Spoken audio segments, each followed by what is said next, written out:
For the first time this season, I feel like the Bears' offensive line started to kind of come together.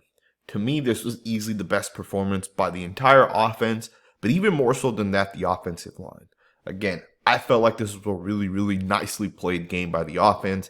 Obviously, the Bears ended up losing, and you can put the blame on the coach for that one. But we're going to analyze the offensive line because there are a lot of positive moments within this game. Let's get right into it.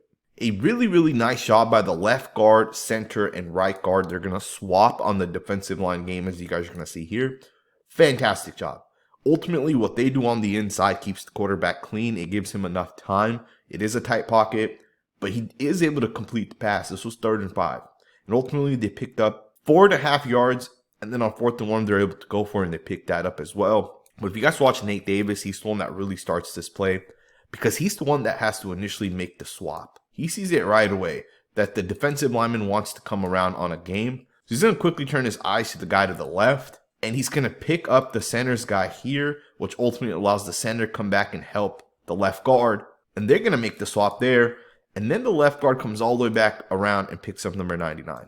That's a really, really nice job by the interior guys. To be able to swap all 3 of those guys on the defensive line is impressive as hell. Overall, pretty nice job by the offensive line. Ultimately, they do keep the quarterback clean on this one. Let's go ahead and get to the next snap. So one of the reasons why I felt like the Bears had more success against the Broncos was because they did a lot of things that were different on tape than the previous weeks. This play right here is a good example of something the Bears just have to continue to do. You know, I felt like in the first couple of weeks, the Bears offense was very bland. It was very stale. There weren't a whole lot of concepts that were really designed to help the quarterback. And these are the type of plays you have to run, right? And what's I like about this play specifically is the fact that when you play action this to the right of the formation, the way Justin Fields does, you pull the tight end that same way, you're going to get these guys to lean. Then you get a high-low read here by the quarterback, and you make it easy for him to decide who to throw the ball to. And within this play, he makes the perfect read. The tight end's covered here, the wide receiver's open, and just like that, you're going to pick up 15 yards on this 2nd and 7. These are the type of plays the Bears have to continue to run. This is how ultimately an offense has success.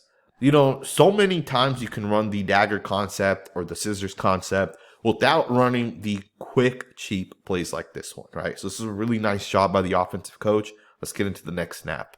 Now you got a 29-yard touchdown pass here. This does look like some sort of scissors concept at the top, but DJ Moore does turn the post into a go.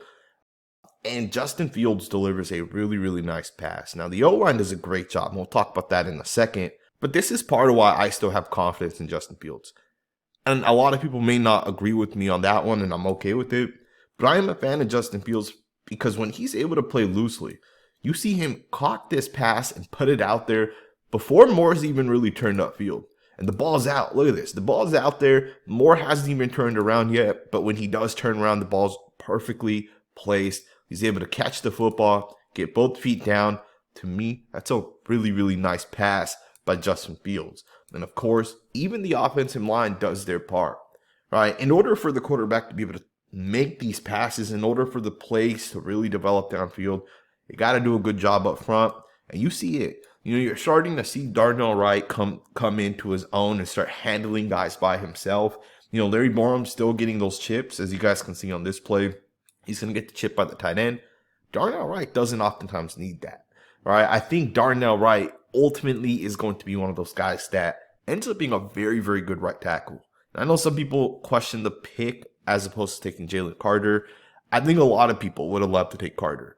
But Darnell Wright in his own right is going to be very, very good. And I think as the season continues, you're going to see that more and more. Once again, really, really nice concept. You're going to play action this with the wide zone. Look to it up front. With that, you're going to roll out to the left, and you're going to hit DJ Moore here. Just a beautiful pass right there. Very nice accuracy by Justin Fields. This is exactly what you want to see with him. Again, I felt like this game plan was designed very, very nicely. I felt like the offense coach really opened things up. And I do think that the Bears got a little too conservative towards the end of the game. And it happens sometimes. That happens, especially with bad coaching. And I do think the Bears do have bad coaching. That is my honest assessment of this team because there's way too much talent. And Tevin Jenkins comes back this week, right? Or at least that's the hope.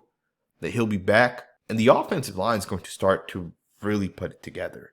I'm going to guess that as we go forward from this point forward, the Bears are going to be a lot better on the offensive side. It seems like Fields has really figured it out. The offensive coach is starting to call these plays that are benefiting Justin Fields. And the offensive line is getting its best offensive lineman back. And Nate Davis seems healthy. Darnell Wright is starting to get games under his belt. Watch out for this offensive line to really be that top 5 or 7 offensive line as we go forward. So you're going to get a 24-yard run here by the running back. You know, one of the things that I had said in a video about 2 weeks back is that the Bears need to run the ball 20 to 25 times a game.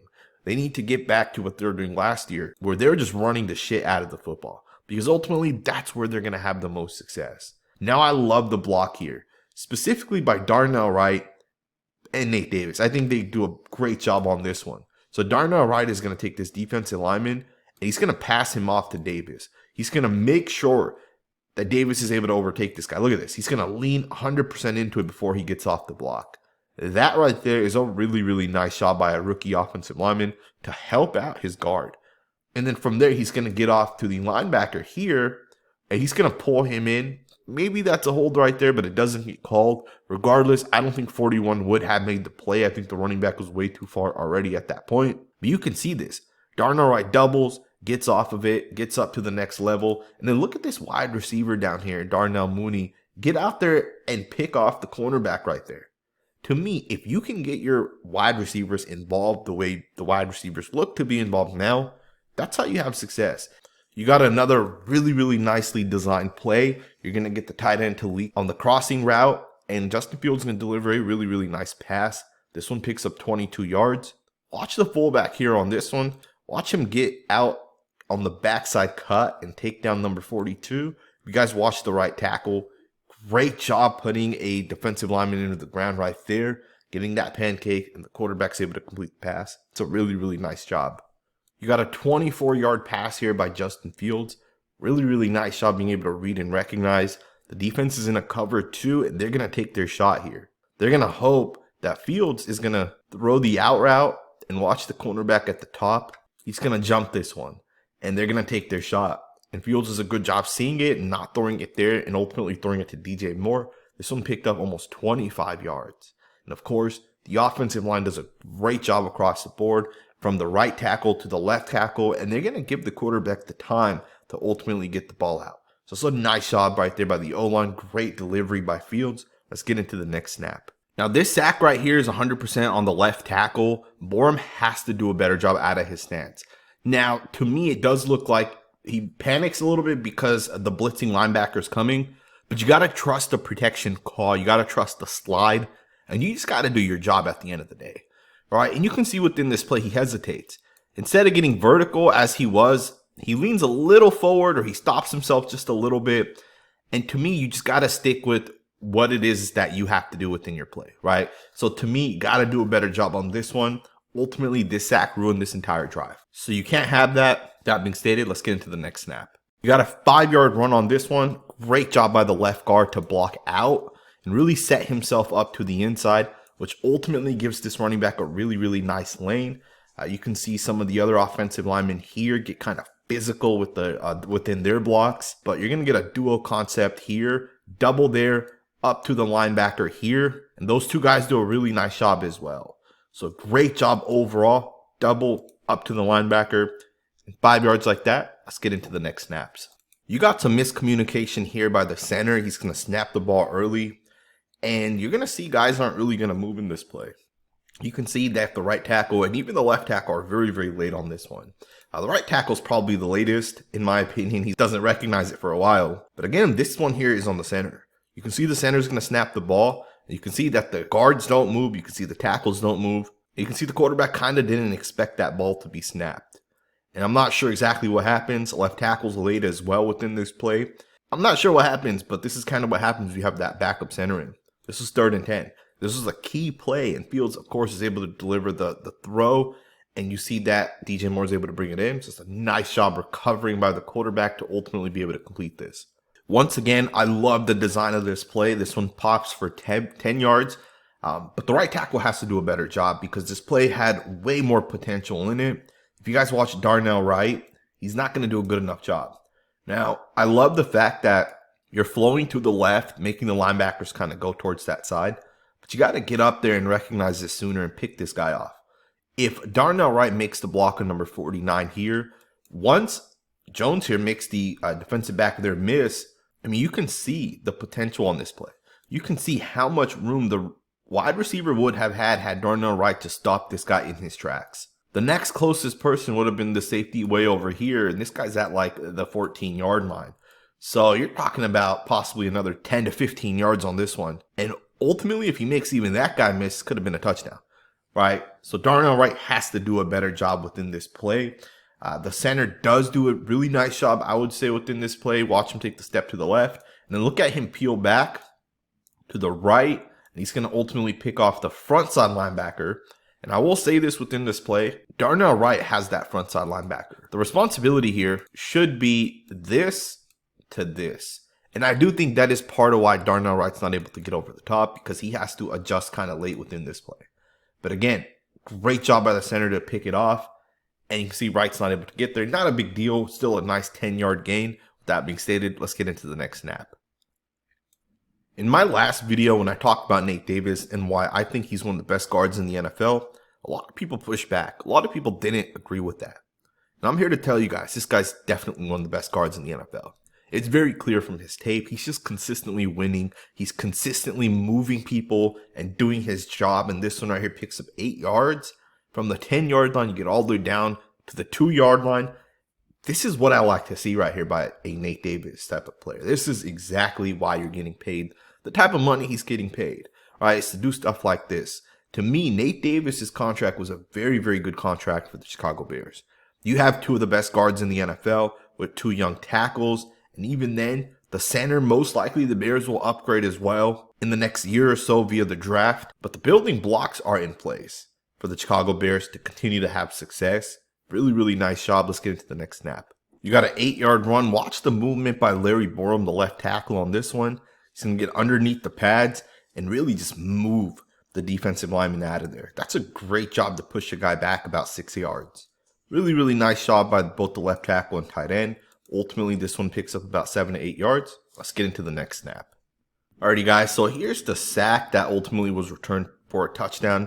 You're going to get a play action bootleg. And Fields is basically going to get instantly pressured. And he's going to try throwing this when he probably shouldn't have. And ultimately, this one gets returned to the house. And this was a big moment within the game. This right here tied the game. And I think that one of the issues with this play that I have is Justin Fields has to have more awareness.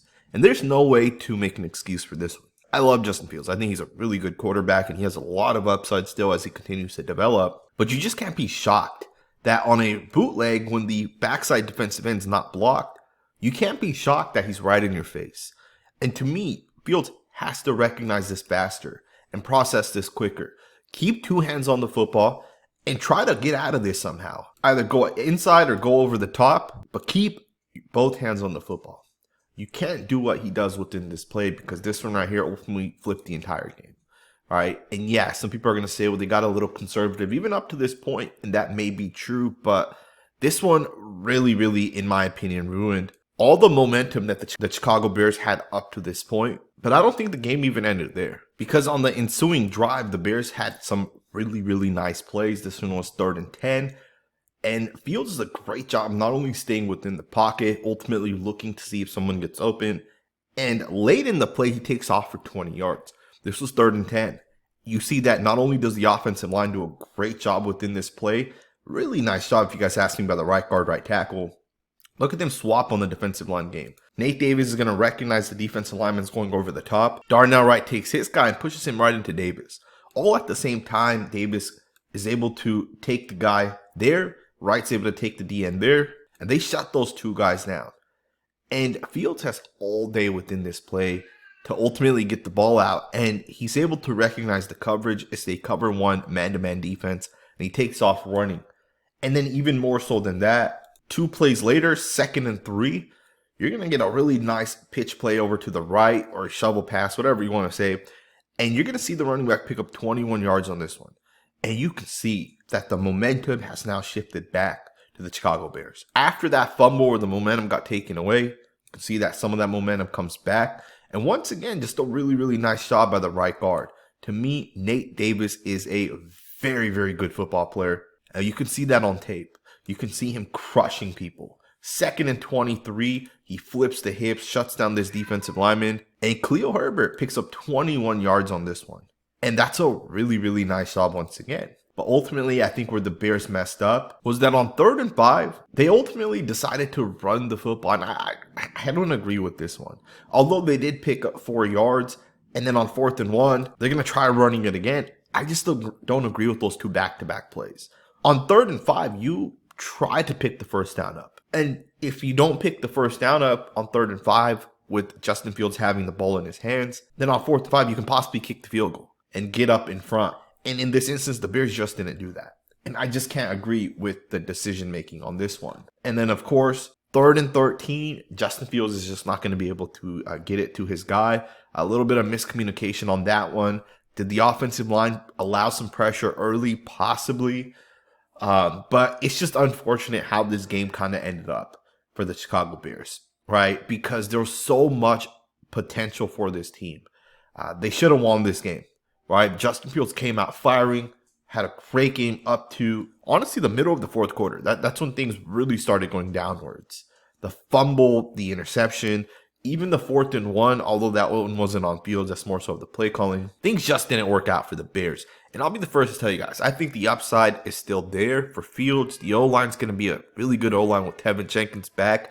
And based off what we saw over the last week or so, the upside's there. I hope you guys enjoyed this video. If you did, consider subscribing. And I will see you guys next time with another video.